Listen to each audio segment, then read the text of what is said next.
हजुर नमस्कार। सम्पूर्णमा शुभ बिहानी शुभ पल सबैको जीवन मङ्गल होस्।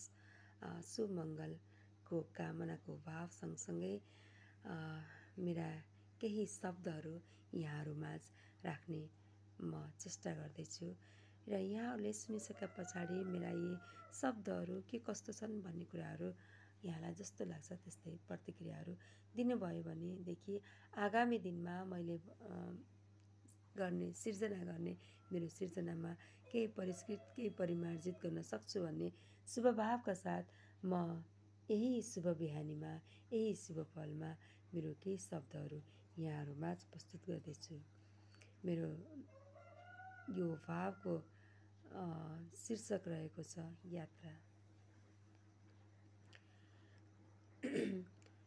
हेर बिहानीको यो झिसमिसे किरण सँगसँगै हेर बिहानीको झिसमिसे किरण सँगसँगै त्यो सूर्यको प्रकाश सँगसँगै म पनि केही प्रकाश छर्न सकु म पनि केही प्रकाश छर्न सकु भनी जीवनमा यात्रा गरिरहेकी बिहानीको यो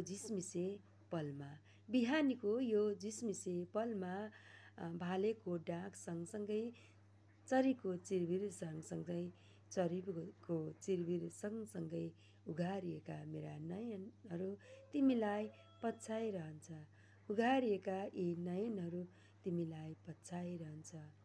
निरन्तर यात्रा गरिरहन्छु जबसम्म म मेरो गन्तव्यमा पुग्नै सक्दिनँ। भन्छौ होला थाकिहोली आत्तिहोली अब त यात्रा उसको बन्द हुन्छ। बन्द हुँदैन, मेरो यात्रा त जारी छ। बन्द हुँदैन, मेरो यात्रा त जारी छ। तिमी सोच्छौ होला धेरै भयो यात्रा गरेकी अब त थाकी होला। तिमी सोच्छौ होला धेरै भयो यात्रा गरेकी अब त ऊ थाकी होला। थाकेकै छैन किनकि मलाई त मेरो गन्तव्यमा पुग्नै बाँकी छ। आज यात्रा